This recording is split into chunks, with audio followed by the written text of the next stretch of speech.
આપણે અહીંયા શું ફાકા ફોદારી કરીએ કે જગદીશભાઈ અમેરિકા ગયા, અમેરિકા ગયા એટલે કઈ ત્યાં કઈ હું રાષ્ટ્રપતિ ભવનમાં નથી ગયો. ન્યાય આવી ઝૂંપડપટ્ટી છે, ન્યાય આવી બજાર છે, ન્યાય આવી દુકાનો છે, ન્યાય ભાણા ઉટકવાના છે, ન્યાય કચરા વાળવાના છે, ન્યાય બધું આ જ ધંધો છે.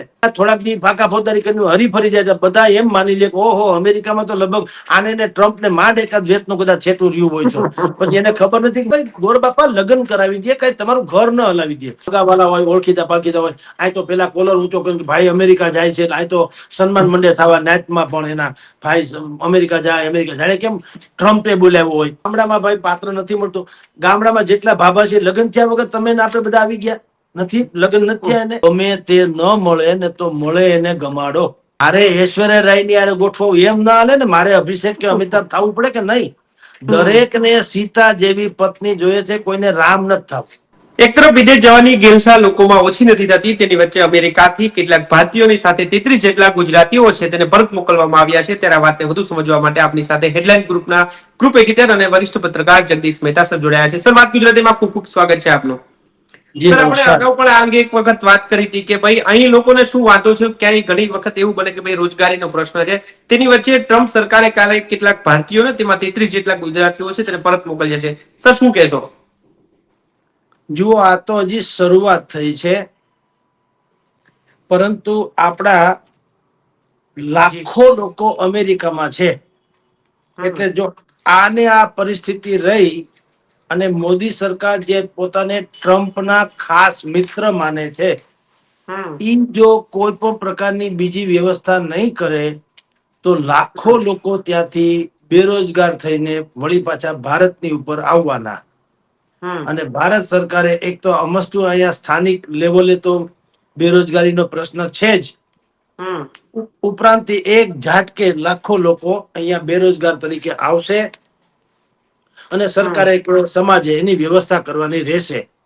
પણ બરોબદાન આ મુદ્દાને જરાક જુદા એંગલથી પણ જોવાની જરૂર છે. જી સર. તમે લોકો આપણી માતૃભૂમિને જે તે સમયે તિરસ્કૃત કરીને કે અથવા તો બીજી ભૂમિમાં તમે પૈસા હારા કમાઈ શકો એમ છો, અહીંયા તમારી ઓપોર્ચ્યુનિટી ઓછી છે, એવા જે કઈ બાના કાઢીને પણ તમે ત્યાં ગયા તા, એ ગેરકાનૂની રીતે ગયા તા. જુઓ, પાછા કાનૂની રીતે તો વાંધો નથી, ગેરકાનૂની રીતે ગયા એનો અર્થ એમ છે કે તમે બે રાષ્ટ્રના અપરાધી છો. પહેલી વાત તો ઈ. અહીંથી પણ તમે કાળા ધોળા કરીને ગયા તો જ ગેરકાનૂની કહેવાય ને. તમે જેટલા પણ સરકારી ડિપાર્ટમેન્ટ લાગે, કારણ કે આ પરદેશ જવું છે, ઉડીને જવું છે, કે એક ખેતરમાંથી બીજા ખેતરમાં શેઠો ટપીને જવાની વાત નથી.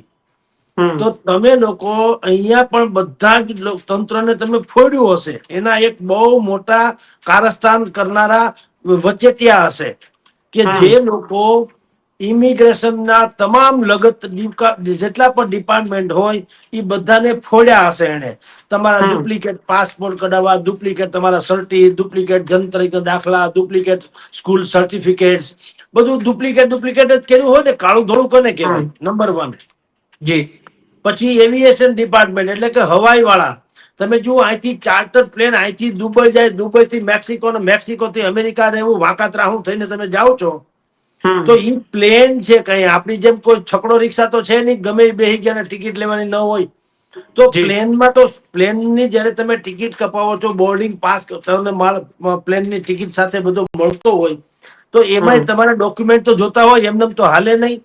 તો તમે જુઓ કેવડું મોટું ષડયંત્ર કહેવાય આ, કે તમે લોકો બધું જ આપણી જેટલી પણ વ્યવસ્થા છે વ્યવસ્થાને ભાંગી તોડીને તમે એક તો બીજા દેશમાં ગયા. અને હવે એ લોકોને ખબર પડી એટલે ટ્રમ્પની સરકારને કે ભાઈ એને પાછા આપણને રિટર્ન કર્યા. તો તમે જુઓ, એ વાસ્તે ગાસ્તે આવી ગયા. જો આપણા જ છે એટલે વાંધો નહીં, પીતા આવી ગયા, બહુ સારું થયું, હાલો 2 ઘડી માની લ્યો. પણ વાત ન્યા પૂરી ન થવી જોઈએ ને. રાજ્ય સરકાર, આપણી ગુજરાત રાજ્ય સરકારે શું કીધું કે જેટલા પણ લોકો અહીંયા આવશે એ આપણા છે, એટલે અમે એની સામે કોઈ કેસ કબાડા નહીં કરીએ, એને બિલકુલ આવવા દેશું. આ વાત છે ને બહુ સંદિગ્ધ છે.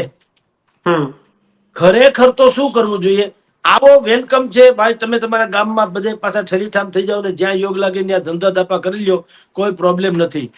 પણ ઈ તો કયો કે એવી અમારી તંત્રમાં શું ખામી હતી કે તમે લોકો ખામીને ખૂબીમાં પહેરવી અને તમે પરદેશ વયા ગયા, જેથી કરીને અમને ખબર પડે કે તમે તો ખેર આપણા હતા ને ત્યાં કમાવા ગયા હતા, ત્યાંથી મેળ ન પડ્યો પાછા આવ્યા, પણ આનો અર્થ તો એમ છે ને કે કાલ સવારે તમારી જે તમે લોકોએ જે કાળા ધોળા કર્યા એનો એવો જ ઉપયોગ કોઈ ત્રાસવાદી કરે તો શું થાય? એનો ઉપયોગ કોઈ ગદ્દાર કરે તો શું થાય? એટલે સરકારે તો એમ કેવું જોઈએ કે ભાઈ અમે તમને કઈ બીજું મારી કુટી નથી નાખવાના, જે કઈ હોય છોડો, હાલો તમે પધાર્યા પાછા વેલકમ, પણ તમને કોણ લઈ ગયું, કઈ રીતે લઈ ગયું, એ રૂટ શું છે, અહીંના સ્થાનિક કોણ નેતાથી માંડીને અગ્રણી કે એજન્ટ કે માંડીને જે કોઈ છે બધી મને તમે આખી લિંક આપો, એટલે અમે એમાં બ્લો બાય બ્લો તપાસ કરી અને એ લોકોની સામે અમે જેટલા ખાના છીએ અત્યારે કમસે કમ ખાડા છે પૂરી દઈએ, જેથી કરીને એક તો અત્યારે સંવેદનશીલ વિસ્તાર આપણો આખો માહોલ છે. કાલ સવારે ઉઠીને તમે જો હમણાં જ કાશ્મીરમાં એક સમાચાર આવ્યા હતા કે જે આતંકી ગ્રુપ છે હમાસ, એ હમાસના ત્રાસવાદીઓએ આપણા કાશ્મીરમાં અડ્ડા જમાવ્યા છે. બોલો, જે હમાસને ઇઝરાયલે નથી પહોંચી શકતું ને અમેરિકાને પણ હંફાવી દે એટલું ખતરનાક ત્રાસવાદી સંગઠન છે. હવે એ લોકો કાશ્મીર, આપણા કાશ્મીરમાં તો આવી ગયા છે, સમજી લ્યો, પીઓકેમાં નહીં, આપણા કાશ્મીરમાં. એનો અર્થ એમ થયો કે એને છટકબારી ગોતી હોય તો જ આવે, કઈ બીજી રીતે એસટી બસમાં તો આવે નહીં. તો એ જે છટકબારી છે તો કાશ્મીરમાં આવ્યા છે. ખેર હજી તો કાલ સવારે તો અહીં કોડીનારમાં આવે, ઉનામાં આવે, જાફરાબાદમાં આવે, જુનાગઢમાં આવે, રાજકોટમાં આવે, અમરેલીમાં, અમદાવાદમાં, બધે આવે ને. કારણ શું છે કે તમે ખુદે જ એવા ભોયરા કે બાકોરા રાખ્યા છે કે ત્યાંથી કોઈ માણસ આવી શકે ને કોઈ જઈ શકે. જો ભારતના લોકો અમેરિકા જેવા અમેરિકામાં પણ ગેરકાનૂની રીતે પ્રવેશી શકતા હોય, આ તો અહીંયા તો ભગવાનની દયા છે, પશ્ચિમ બંગાળ ને આસામમાં બાંગ્લાદેશની આપણી જે સરહદ છે, ખુલ્લે ખુલ્લી રેઢું પડ છે.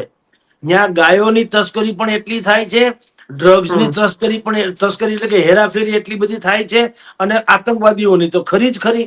તો તમે કલ્પના કરો કે આ આપણે જે સુપ્રીમ કોર્ટે કીધેલું છે ભારત સરકારને 2014માં સુપ્રીમ કોર્ટે કે ભાઈ જેટલી પણ આપણી સરહદી રાજ્યો જ્યાં છે ત્યાં તમે ફેન્સિંગ કરો, જે આસામમાં કર્યું સ્માર્ટ ફેન્સિંગ એને કહેવાય, સ્માર્ટ ફેન્સિંગ. આસામ સરકારે સ્માર્ટ ફેન્સિંગ કર્યું છે અને એવું ત્યાં ડિટેક્શન સેન્ટર રાખ્યા છે આસામ સરકારે. જે લોકો પરદેશથી આવ્યા હોય, બીજા કોઈ બાંગ્લાદેશમાંથી રોહિંગ્યા કે મ્યાનમારમાંથી જેટલા લોકો આવ્યા હોય, પાકિસ્તાનથી આવ્યા હોય, જે કોઈ હોય તે, એને આ લોકો શું કરે, ડિટેક્શન સેન્ટરમાં રાખે. આસામમાં તો એવા ઘણા ડિટેક્શન સેન્ટર છે અને 10-10, 15-15 વર્ષથી ત્યાં રહે છે આ લોકો. બોલો, તો સવાલ એ છે કે અત્યારે અમેરિકાથી જે લોકો આવ્યા એની પાસેથી રાજ્ય સરકારોએ એ આખો જે રૂટ છે એ કડી મેળવવી જોઈએ કે ક્યાં લૂ ફોલ્સ છે જેને કારણે તમે અમેરિકા સુધી પહોંચી ગયા ને અમને બધાને ખબર ન પડી. જો સરકાર આવી તપાસ ન કરાવે, જેમ કે એને ના જ પાડી છે, અમે કોઈ કેસ નહીં કરીએ, એનું બીજું ગુજરાતી ભરતદાન એવું થાય કે ઘીના ઠામમાં ઘી ઢોળી નાખો. કોઈની પોલ ખુલવી ન જોઈએ, કારણ કે મોટા ભાગની પોલ ખુલે, આમાં કોઈ મારા તમારા જેવા સામાન્ય માણસથી ખુલે એમ નથી. કારણ કે આખું ચાર્ટર પ્લેન કરીને લઈ જવું એ મારી તમારી તો ગજાબારની વાતો છે. એનો અર્થ એમ છે કે બધા જ મોટા માથા તંત્રથી માંડીને જેટલા પણ ગણો બધા ખાના જેને કહી શકાય એનો આમાં હાથ, સીધો હાથ હોય. તમે જુઓ, એટલા માટે નીતિન પટેલે, કારણ કે મોટા ભાગના મહેસાણા પંથકના છે, ઉત્તર ગુજરાત, મધ્ય ગુજરાત એ બાજુના છે, એટલે નીતિન પટેલે શું કીધું, આવનારા જે કોઈ છે બિચારાને ભલે ત્યાંથી કાઢી મૂક્યા હોય પણ ગમે એમ તો આપણા છે, આપણે એના સહાનુભૂતિ એના તરફ દાખવીએ. ભાઈ બરાબર છે, અમે નથી કહેતા માર નાખો, ઠીક છે, સહાનુભૂતિ કરવી જોઈએ, ભારતના છે, આવી ગયા હાલો. પણ તમે એમ એક મંત્રી દરજ્જાના માણસ, એક જમાનામાં તો સીએમ કક્ષાના હતા, ભલે ડેપ્યુટી રહ્યા હતા, પણ તમારે એમ તો કેવું જોઈએ ને કે જયારે તમને સામેથી એક સાથે બધા મળી જાય છે અને તમારા જ કબજામાં છે, એટલે કે એરપોર્ટ ઉપર ઉતરે એટલે તમારે સરકારે જેને રિસીવ કરવાના રહીએ, પછી હગાવાલાને આપશે, પછી બીજા અલગ અલગ ગામે જશે. તો પેલા સરકાર પાસે આવે તો એક કામ કરવું જોઈએ ને, બધાના નામ, નંબર, ઠમર બધું લઈ લ્યો, ભલે 2-5 દી પછી તમે તપાસ કરો, કઈ વાંધો નથી, પણ એટલીસ્ટ તમે બધાના ક્રોસ ક્વેશ્ચન્સ કરી અને તમે તપાસ તો કરો કે એમાં કોણ આપણા ગુજરાતમાં પણ એવા કોણ ગદ્દાર છે જે તંત્રને ઉલ્લુ બનાવીને આ રીતે બધાને કબૂતરબાજીથી લઈ જાય છે. કારણ કે આ તો ભરતન વાસ્તે ગાસ્તે પાછા આવ્યા એની વાત છે. જી તમે ને હું બે જાણીએ છીએ મીડિયામાં કે અનેક વખત છપાણું છે કે મહેસાણા પંથકના એક આખો પરિવાર હતો, 7 જણાનો ખબર હોય તો, અને આખો પરિવાર મરી ગયો બિચારો, સમજી જી લ્યો. હા રાઈટ. કારણ કે એ બિલકુલ જે ત્યાં જે રસ્તામાંથી જ્યાંથી ગેરકાનૂની રીતે લઈ જાય છે, નદી નાળા ઝાડા ડાકડી બધું હોય છે, રાતના લઈ જાય ને પછી પાણીમાં કા તણાઈ ગયા, કા કોકે મારી નાખ્યા, કે મરી ગયા, કે ટૂંકમાં મરી ગયા તો હકીકત છે. તો સવાલ એ કરો કે આવી રીતે પૈસાની ભૂખમાં, કારણ કે જે ટ્રાવેલિંગ એજન્ટ્સ જે છે એને તો પૈસા સિવાય કોઈમાં રસ નથી. નથી ભારત દેશ પ્રત્યે પ્રેમ, નથી અમેરિકા પ્રત્યે પ્રેમ. એને તો દરેક મૂર્ખા લાગે કે ભાઈ તમે મને 5-15 લાખ રૂપિયા આપી દો, હું ગમે એમ કરીને તમને પુગાડું. ગમે એમનો અર્થ ગમે એ થાય. ગમે એમ એટલે જીવતા પુગો ન પુગો તમારા ભાગ. એ લોકો અહીંથી દુબઈ કાર ઓલો તમને લઈ જાય પ્લેનમાં, દુબઈ થી મેક્સિકો લઈ જાય. મેક્સિકોમાં વળી પાછા બીજા બધા ભાઈયાતું ઉતરે, એના બધા પેટા એજન્ટ. અને ઈ કે હું તમને કહી એમ તમે આમથી પાછળથી વંડિયું ઠેકીને જાડી ડાકડા જે છે એ સુમસાન રસ્તે તમે આવજો, અને પછી ફ્રેન્ચિંગ ટપીને અમેરિકામાં વયા જજો. જે હોય તે આપણે કાલ્પનિક વાત કરીએ છીએ, પણ આવી બધી વાતો છે. તો તમારે સરકારે તો એ રૂટની કમસે કમ તલાશ કરવી જોઈએ ને, કે અહીંથી કોણ ફૂટલું છે અને કઈ રીતે થાય. કારણ કે આ તો આપણા ગયા ને આપડા આવ્યા. એનો અર્થ એમ થયો કે દુબઈ થી કદાચ એવું બને કે દુબઈ થી ત્રાસવાદીઓની આખી ખેપે આવી જાય. જો આમનામ જ રેઢું પડ હોય તો દુબઈ તો આપણું છે નહીં. હવે અહીંથી દુબઈ થી મેક્સિકો ને, મેક્સિકોમાં ડ્રગ્સ નું આખા દુનિયાનું સૌથી મોટું ડ્રગ્સ નું હબ અગર કોઈ હોય તો મેક્સિકો છે. ત્યાંના ડ્રગ્સ માફિયા છે, એનાથી અમેરિકા થાકી ગયું છે એના ડ્રગ માફિયાથી, સમજી લ્યો. પેરેલલ ગવર્મેન્ટ જેવી એની બધી વાતો હોય છે. હવે એવા ડ્રગ્સ માફિયા છે, એને કઈ સજ્જન માણસો હારે તો કઈ સંબંધ હોવાનો નહીં.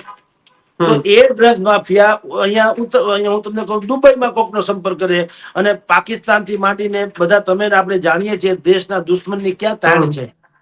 તો એ લોકો કાલ હવારે અત્યારે જેમ બોગસ સર્ટી, બોગસ વિઝા, બોગસ નામ, બોગસ ફલાણું, ખોટા બોટા બધું કરી અને અહીં અમેરિકા ઘુસી ગયા. એવી રીતે ત્રાસવાદી પણ દાઢી મૂછ કપાવીને સરસ રીતે પોતાનું નામ જટાશંકર કે ગૌરીશંકર રાખીને ઘુસી નહીં જાય એની હું ખાતરી, મને તમે કયો. તો હું તો આ ઘટનાને જુદી રીતે જોઉં છું કે તમે એવું ન માનો કે ભાઈ અમેરિકાએ મોકલું હાથ કડી પહેરીને હું કામ મોકલું. અરે ભાઈ મોકલી દીધા, જાન છૂટી. તમે અપરાધી જ હતા, અપરાધ તો કર્યો તો બે રાષ્ટ્રનો એકના બદલે. અહીંથી ગેરકાનૂની રીતે જવું એ પણ અપરાધ, ત્યાં ગેરકાનૂની રીતે રહેવું એ પણ અપરાધ. તો કમસે કમ એને જયારે રિટર્ન મોકલ, કોઈએ ના તો પાડી નથી આપણા દેશના લોકો અમે નહીં જઈએ, ના તો પાડી નથી, તો એને કમસે કમ ઇજ્જત થી મોકલી દેવા જોઈતા હતા કે ભાઈ હાલો. કારણ કે એમાં આપણે દોષિત, જેમ અમેરિકાનું તંત્ર દોષિત તો છે ને, હરામખાયા ન્યાય છે. એને પૈસા કટકટાવીને કઈ ન્યા કોઈ ધોળા બગલે, જો બધા કઈ ઉજળા એટલે દૂધ નથી હોતા. આ બધું જે થાય છે એ શું સમજવા જેવું છે ભરતદાન. ને આપણા ગુજરાતના જેટલા લોકો ત્યાં મોટેલ્સ ચલાવે છે, હોટલની જગ્યાએ મોટેલ્સ, રાઈટ. એ લોકોને માણસોની જરૂર હોય છે કામ કરે એવા. જેમ આપણે નેપાળી લઈએ છીએ, આપણે ત્યાં શું બાર ગામના શું કામ લઈએ છીએ, એક તો એ લોકો રજા ન રાખે. બાર બિલકુલ ગામના નેપાળી છોકરા હોય, અહીંયા આપણે ત્યાં તમે મોટા ભાગના રેસ્ટોરાંમાં તમે જમવા જશો તો તમને નેપાળી છોકરા કે બિહારી કે ઉત્તર પ્રદેશના એવા લોકો જ મળશે. શું કામ? એક તો હગાવાલા અહીંયા રહેવાના ને, ઈ એક નાની એવી ઓરડીમાં ક્યાંક રહેતા હોય, ઈ ને એના જે કોઈ પરિવારજનો હોય તે. એટલે મોટા ભાગે તો રજા ન લે, ખાડો ન પાડે. બીજું ઈ કમાવા આવ્યા છે એટલે એને એમ હોય કે મેક્સિમમ કામ કરીને મેક્સિમમ પૈસા કમાવું, જેથી કરીને એના પરિવારને મોકલી શકે. તો મોટેલ્સ જે ચલાવે છે અમેરિકામાં, એને પણ આ જ જોતા હોય માણસો આવા. હવે અમેરિકામાં મજૂરના કાયદા બહુ કડક છે, આપણી જેમ શોષણ ન થઈ શકે. ત્યાં નીતિ નિયમ પ્રમાણે ટીએ ડીએ જે આપણી ભાષામાં કઈ કપાવવું પડતું હોય એથી માંડીને એને લઘુત્તમ વેતન છે દેવું જ પડે. બરાબર. હવે ઈ અમેરિકાના માણસો રાખે તો દેવું પડે, અને તો આ કોઈનું કઈ હાલે નહીં. એટલે આ લોકો શું કરે છે, ભારતમાંથી મગાવે. એના હગાવાલાથી માંડીને બધાને કહી દે, મેહાણા બેહાણા વાળાના હોય, આપણી બાજુનો હોય કે જ્ઞાના હોય એના, એટલે ભાઈ મોકલજો 25-30 છોકરાને આપણા જરૂર છે ને, અમે અહીં હોટલમાં લગાડી દે. હું હવે આપણે અહીંયા શું ફાંકા ફોદારી કરીએ કે જગદીશભાઈ અમેરિકા ગયા, અમેરિકા ગયા એટલે કઈ ત્યાં કઈ હું રાષ્ટ્રપતિ ભવનમાં નથી ગયો. ન્યાય આવી ઝૂંપડપટ્ટી છે, ન્યાય આવી બજાર છે, ન્યાય આવી દુકાનો છે, ન્યાય ભાણા ઉટકવાના છે, ન્યાય કચરા વાળવાના છે, ન્યાય બધું આ જ ધંધો છે. પણ હવે અહીં કોઈ જોનાર નથી. બધાને લાગે જગદીશભાઈ અમેરિકા ગયા પણ અમેરિકા ગયા એટલે આપણું સ્ટેટસ અમસ્તુ વધી જાય. ત્યાં શું કરે એનો જો વિડીયો કરવામાં આવે ને તો અમેરિકા જવાનું અડધા લોકો એમને બંધ કરી દે. પણ એ બધું બાધી મુઠ્ઠી રાખની. પૈસા મળે એમાં ના નહીં, પૈસા જાજા મળે આપણી કમ્પેરમાં, કારણ કે ત્યાં ડોલર છે ને અહીંયા રૂપિયો છે. ડોલર તો આ રૂપિયા કરતા તમે જાણો છો અત્યારે ભયંકર આગળ વધી ગયા છે. એટલે એમાં ફેર પડે. આપણે લોકો પણ ત્યાં શું કરીએ, પરદેશ જઈએ એટલે ત્યાં ક્યાં કોઈ જોવા વાળું છે? બરાબર. ઓલા એક રાજા વિશે નથી કહેતા કે એક રાજાને કીધું કે તમે પરદેશમાં, એ એમને હાવ ફાટલા તૂટલા કપડા પહેરીને પરદેશમાં રખડતા હતા. તો કોકે કીધું ભાઈ તમે રાજા છો, હાવ આવી રીતે તમે ફાટલા તૂટલા પહેરીને, તો એને કીધું કે અહીં ક્યાં મને કોઈ ઓળખે છે કે હું રાજા છું? તને ખબર એટલે મારે કઈ ફેર પડતો નથી. એ પાછો અહીંયા પાછા રાજો પોતાના દેશમાં રાજા આવ્યા તો પાછા ફાટલા પહેરીને રખડતા હતા. ત્યાં ઓલો ભાઈ પાછો મળ્યો. એને કીધું રાજા સાહેબ તમે જુઓ તો ખરા, તમે આ કેવા વેહ પહેરીને ફરો છો, તમે રાજા છો? તો પણ કે અહીં બધા મને ઓળખે છે, હું પહેરું કે ન પહેરું બધાને ખબર હું રાજા જ છું, એટલે મને કઈ ફેર પડતો નથી. પરદેશમાં નહીં, દેશમાં નહીં. એવી રીતે પરદેશમાં જઈને ત્યાં ક્યાં આપણને કોઈ ઓળખતું હોય છે? મને ડુંગળી સુધારવા રાખે તો પણ કેવાય હું જગદીશભાઈ ક્યાં ગયા? યુએસએ છે, અમેરિકા. અમેરિકા હું છે એ રામ જાણે, ત્યાં ભલે મરચા ખાંડતો હું. એટલે આપણા લોકો ત્યાં જાય, સખત મહેનત કરે, 12 કલાક 16 કલાક 2-4 કલાક હોઈ જાય, અઠવાડિયાનું રાંધી રાખે, ફ્રીજમાં ફ્રીઝર કરેલું હોય એ ખાઈ લે. એટલે રાંધવાની ટેક ત્યાં તો બધું તૈયાર મળે છે ને. હવે તો એવા ફ્રીઝરના તમારી જાણ ખાતર એવી એક પેકિંગમાં બધી વસ્તુ લઈ જવાનું. અહીંથી ભારતમાં રાજકોટ થી તમને કહું છું, રાજકોટમાં અહીંયા સાપર વેરાવળમાં એક ફેક્ટરી છે, અમે એની મુલાકાત લીધી હતી. એ ફેક્ટરીમાં એવી પાવભાજી તૈયાર થાય ને એક ડબ્બામાં પેકિંગ કરો, 6 મહિના બગડે નહીં. તમે માનશો? 6 મહિના પાવભાજી બગડે નહીં, તૈયાર, વઘારવાની નહીં. ખાલી તમે જયારે ખોલો એ બાટલી કે બૂચ કે ડબ્બો, ખોલ્યા ભેગું તમારે ખાઈ જવું પડે. ખોલીને સેજ ગરમ કરો એટલે ખાઈ જાવ. ધાણા પણ કરમાણા ન હોય. બોલો, મેં ખાધેલી છે એટલે કઉ છું. તો એવા જે પેકિંગમાં ફૂડ્સ મળે છે એ લોકો શું કરે, આપણા લોકો ત્યાં જાય એટલે ત્યાં મળે, અમેરિકામાં મળતા હશે, એ લોકો ફ્રીજમાં ભરી રાખે કે જેથી કરીને કાંઈ શાક સુધારવાની કે લોટ બાંધવાની કે જરૂર નહીં. સીધું પાવભાજી ગરમ કરો ખાઈ જાય, પાવ લઈ લે એટલે ટૂંકમાં કાંઈ વાત નહીં. એ નહીં પછી કચરામાં નાખી દે એટલે કચરાવાળા લઈ જાય. ટૂંકમાં ઓછામાં ઓછો સમય બગડે, 2-4 કલાક હોઈ જાય, બાકી સખત કામ કરે એટલે ડોલરમાં પૈસા મળે ને આપણા પરિવારને મોકલે.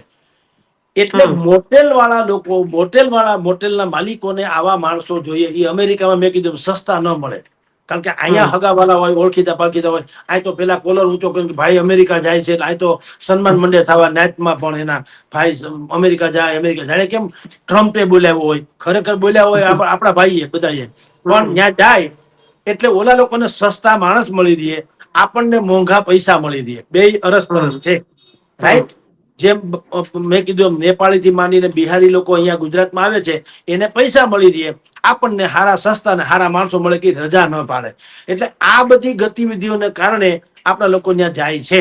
પણ હું એમ કઉ છું કે એ બધું બરાબર, હાલો, પણ તમે જયારે પાછા આવી ગયા ત્યારે કમસે કમ છાને ખૂણે સરકારને તો બધી ખબર જ છે. આ તો આપણે કહીએ પણ તમારી જાણ કર કે ભાઈ તમને અહીંથી પરદેશ લઈ જવામાં કોણે મદદ કરી? એ અપરાધ નથી ભાઈ, એ ગુનો નથી. કારણ કે અત્યારે સંવેદનશીલ વિસ્તાર છે. આ આખું માહોલ જે છે આપણે ત્યાં, કાલ સવારે શું થાય એનું નક્કી નથી. તમે જુઓ સ્ફોટક પરિસ્થિતિ છે. એટલે હું તમને કહું કે જેને આપણને હાથકડી પહેરીને પણ મોકલા છે, ભલે મોકલા, હું તો ઈ બાને આવી તો ગયા કમસે કમ, પણ પછી પાર્ટ 2 શરૂ થવું જોઈએ. એ ભાઈ આપણા જે વિદેશ મંત્રી છે એને આજે રાજ્યસભામાં થોડુંક એક જીભ કતરી છે, એમાં ના નહીં. એને શું કીધું છે કે જે લોકો અહીંયા આવ્યા છે એની અમે જાંચ તપાસ કરાવીશું કે એને કોણ લઈ ગયા કોણ નહીં રહી. હવે એ પછી ખાલી બોલવા ખાતર એક લીટી છે તો થાય, પડ્યા એવા દેવાશે. પણ આપણી સરકાર તમે જુઓ, દાનત ત્યારે થાય એમ. આપણી સરકારે તો અત્યારથી જ કહી દીધું, જાણે માંડવે જાન આવી હોય એમ, કે ભાઈ આ બધા લોકો છે, અમે એને કાંઈ પૂછતાછ કે કેસ કબાડા કરશું નહીં. શું કામ? એ ભલે એમ કે આપણો એ વતન પ્રેમ, કાંઈ નથી. વતન પ્રેમ, દેશ પ્રેમ ને કરુણા ને એવું નથી ઉપકાર. મૂળ આપણા ભાંડા ફૂટે એમ છે. આમાં બધાની પોલ ખુલે એમ છે. એટલે આ લોકો કે છે કે આપણે કોઈ સામે કઈ કેસ કરશું નહીં. બોલો, એટલે આ તમારી જાણ ખાતર કે આ આખી ઘટના છે એને જરાક જુદા એંગલ થી પણ જોવી જોઈએ. આપણે નથી કેતા કે બધા આવ્યા ખરાબ, ભલે આવી ગયા હોય, પણ એક બીજો પાર્ટ પણ છે જે જોવો જોઈએ. ખેર સર, સવાલ એ છે કે આપણે પણ જોતા હોય છે જે લોકો અહીંથી જાય છે એમનું કહેવાનું એ થાય છે કે ભાઈ અહીં બેરોજગારી છે, અહીં રોજગારી મળતી નથી. બીજી તરફ આપણે અગાઉ પણ આ બાબતે વાત થઈ હતી કે ભાઈ પ્લમ્બર જેવા ઘણા એવા વ્યવસાયો છે કે રૂપિયા દેવા છતાં માણસો નથી મળતા, તો આ બંને વિરોધાભાસ નથી લાગતું સર? ભરતદાન, જેને કામ કરવું છે એને કોઈ દી ખૂટવાનું નથી અને ઈ કોઈ દી બેરોજગાર રહેવાનો નથી. અને જેને કામ નથી કરવું એને બેરોજગાર ન ગણાય, એને બેકાર કહેવાય. બે શબ્દો અલગ અલગ છે. કામ નથી કરવું એને બેકાર લોકો કહેવાય, કામ નથી મળતું એ બેરોજગાર ગણાય. હમણાં જ તમારી આપણે અત્યારે ડિબેટ શરૂ કરી એ પહેલા જ મારા પ્રેસે અહીંયા આપણે પ્રતિનિધિ મંડળ આવ્યું હતું, વિશ્વકર્માનું પ્રતિનિધિ મંડળ આવ્યું હતું અને હમણાં એ લોકો અહીંયા રાજકોટમાં બહુ મોટો ઉત્સવ કરી રહ્યા છે. બરાબર, અહીંયા રાજકોટમાં વિશ્વકર્માજીનું મંદિર છે, ત્યાં મોટો ભવ્યોત્સવ થવાનો છે. એ પ્રતિનિધિને મેં પૂછ્યું એને કે ભાઈ તમારી જગ્યા કેવડી છે? એને કીધું 800 વારમાં અમારું મંદિર છે. મેં એને એમ કીધું કે 800 વારમાં મંદિર છે, ઠીક છે, ઠમક ઠમક આરતી બિરતી કરી લ્યો, બધી સારી વાત છે, કારણ કે સંસ્કારની કોઈ દુકાન નથી. મંદિર છે એ સંસ્કારની દુકાન છે. ત્યાંથી હજી માણસને થાય કે અહીંયા બીડી ન પીવાય, ગાળ ન બોલાય, અશ્લીલ ચેનચાળા ન કરાય, કમસે કમ. એટલે મંદિર છે એ સંસ્કારની દુકાન છે. પણ મેં કીધું બાકીની જગ્યા પડી હોય તો તમે એવું કરો ને, 8-10 ગાળા ઉભા કરો એમાં નાના નાના, કે એમાં તમે બધાને કૌશલ શીખવાડો. ઇજનેરી, કબાટ કેમ બનાવો, ખુરશી કેમ બનાવી, ટેબલ કેમ બનાવવું, બેડરૂમ કેમ બનાવો, ફલાણું ઢીકણું, આવું તમે કરીને કરો તો બેરોજગારીનો તો કોઈ પ્રશ્ન ન રહે ને. તો જુઓ, એના ટ્રસ્ટી મંડળે બહુ સરસ વાત કરી સાહેબ. એને એમ કીધું ભરતદાન કે અમારી કોમ્યુનિટીમાં કોઈ બેરોજગાર નથી. અમે જન્મજાત, અમે તો કારીગર માણસ રહ્યા, કૌશલ્યવાન છીએ. એટલે જેને ખરેખર કામ નથી કરવું એને ભગવાન બચાવે. એ તો ક્યાંય પણ રાજાના ઘરે જે જન્મે ને તો જો બેકાર છે તો બેકાર જ છે, સમજો. રાજાના ઘરે જન્મે તોય સમજી લ્યો. પણ જેને કામ કરવું છે સાહેબ, એને અમારે ટાઈમ જ નથી. તમે અત્યારે બી ફોન કરો, હું તમને એક 500 જેટલા તો અમારા ઇજનેરો છે, ઇન્ટિરિયર ડેકોરેશન ના માસ્ટર્સ છે, એનું અમારે સન્માન કરવું છે. સન્માન લેવાનો ટાઈમ નથી ભાઈ, બોલો. અમે એને સન્માન એમ કે કરવાની ગણતરી કરી છે, પણ બધા પાસે ટાઈમ નથી, કારણ કે બધા પોતપોતાની સાઈટમાં કામે છે. એટલે હું તમને કહું છું કે અહીંથી જયારે જે લોકો એમ કે ભારતમાં બેરોજગારી છે, ભારતમાં આપણને પ્રમાણમાં કઈ મળતું નથી, એ બધાની વાહિયાત વાત છે સાહેબ. તમારે ન્યા ભાણા ઉટકવા છે અને અહીંયા ટેબલ ખુરશી જોઈએ છે, એમ ન હાલે. ત્યાં તમારે ભાણા ઉટકવા છે, કારણ કે તમારે ઈગો નડે છે કે હું કઈક ભણી લીધો, 2 ચોપડી ભણાઈ હું ગયું, એટલે તમને એમ થઈ ગયું કે હું ક્યાંક છું એમ. ખરેખર તો તમારામાં જે કૌશલ, કામ કોઈ નાનું હોતું નથી ભરતદાન. જો બાટા કંપની જો બૂટ બનાવતી હોય, શૂઝ, જોડા, આપણે જેને જોડા કહીએ, તો જોડા બનાવવા, એને જોડા બનાવવાનું કામ ને નાનું ન સમજ્યું. બલકે તમે ને હું બાટાના બૂટ પહેરીએ તો આપણે 10 જણાને બતાવતા ફરીએ, ખબર છે ને કે ભાઈ બાટા કંપનીના મેં બૂટ પહેર્યા છે. અમુક એને આપણે પ્રોજેક્ટ. તો તમે વિચાર કરો કે જયારે બાટાએ એવું વિચાર્યું નથી કે બૂટ નો ધંધો છે નાનો છે, તો અહીંયા આપણા કહેવાતા બેરોજગારો એ શું કામ કોઈ કામ નાનું ગણવું જોઈએ? પણ આપણી ત્યાં માનસિક બેરોજગારી છે, મોટા ભાગની માનસિક. એ શું છે? એને એમ છે કે હું ફલાણું ભણી લીધો એટલે મને હવે ટેબલ ખુરશી વાળી ઓફિસ નોકરી મળવી જોઈએ, હું ટકોરી વગાડું, પટાવાળો આવવો જોઈએ.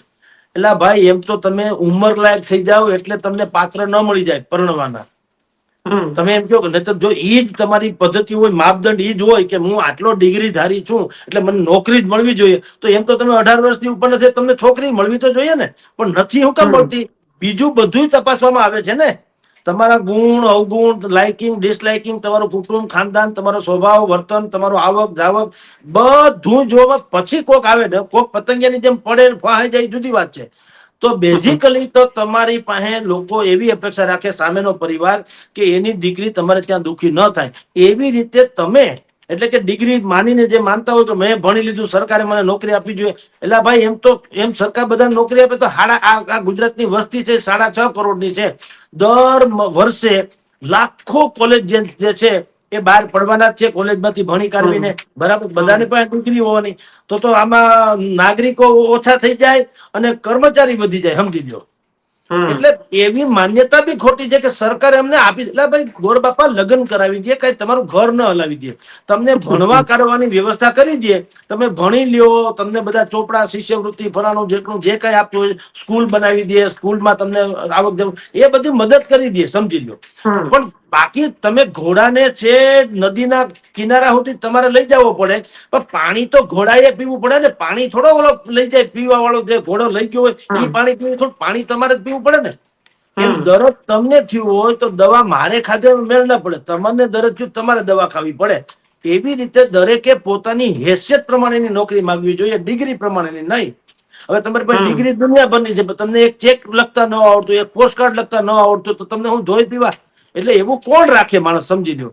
એટલે અહીંથી આ અમેરિકાથી માંડીને પરદેશ જાય છે, બધા કૌશલ્યવાન જાય છે ને એને અહીંયા બિલકુલ ઓપોર્ચ્યુનિટી નથી, એટલે કે તક નથી, એટલે એવું નથી.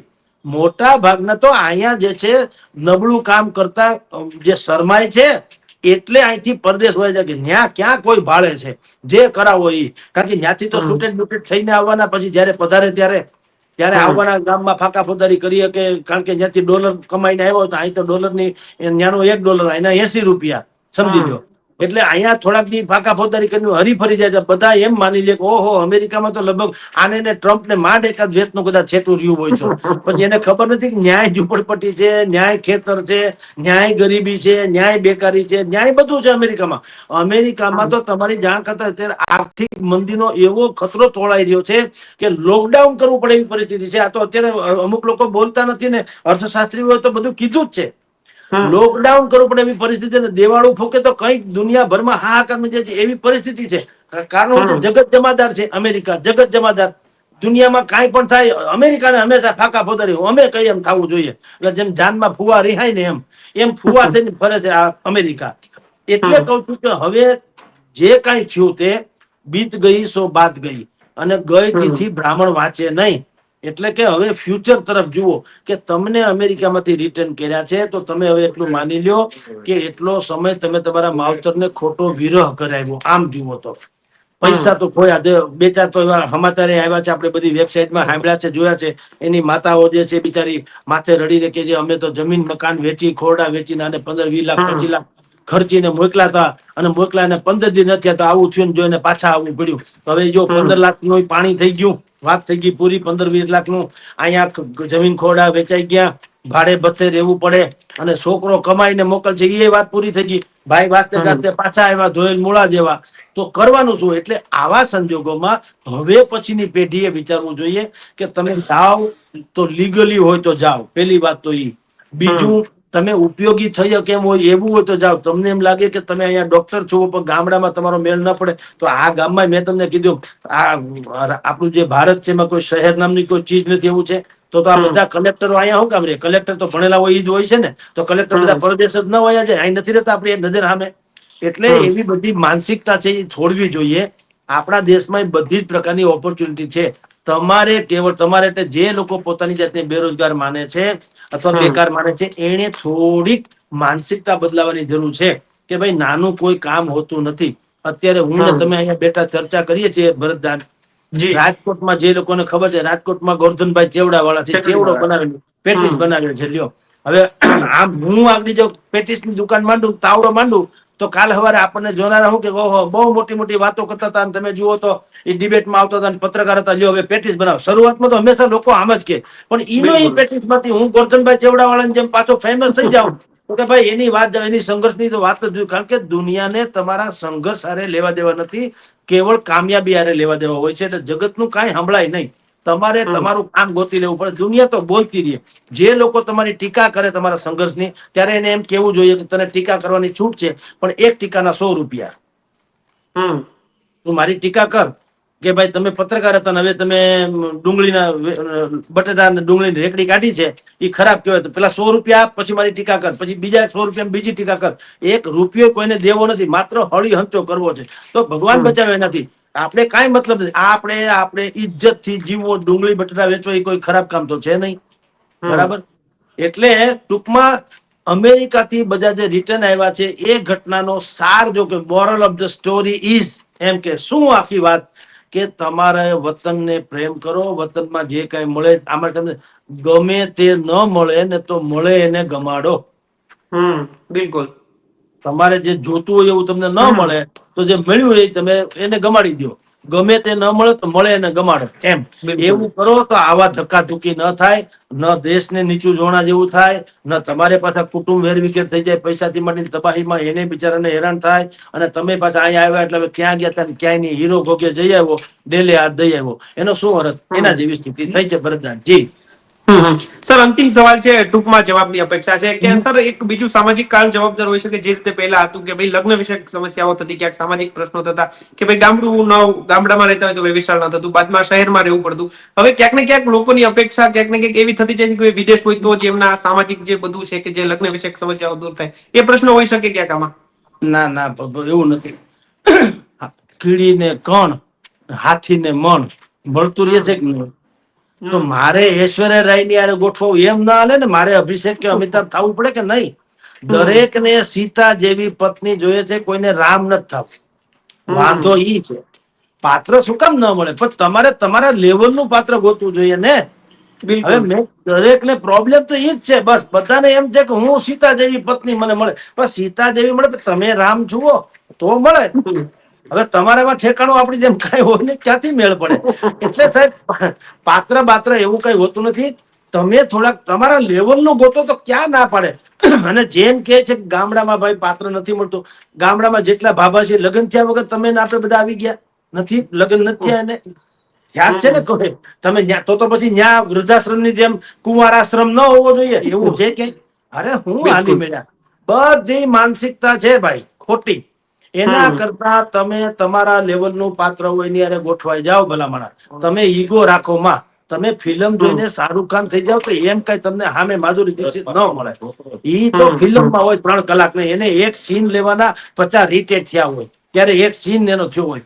મારે તમારે રીટેક નથી આવતું, એક દિવસે પાછો નથી આવતો. દુનિયાનો કોઈ અબજપતિ કે કોઈ ધનવાન જે છે ને, એક સમયની એક ક્ષણ ખરીદી શકે એટલો પૈસા કોઈ પાસે નથી. એક ક્ષણ વીતી ગયેલો સમય ખરીદી શકે. તો ભલામણા આવા બધા તરંગ તુકાઓમાં સમય વયો જાય અને તમે ક્યાંય ના ન રહ્યો.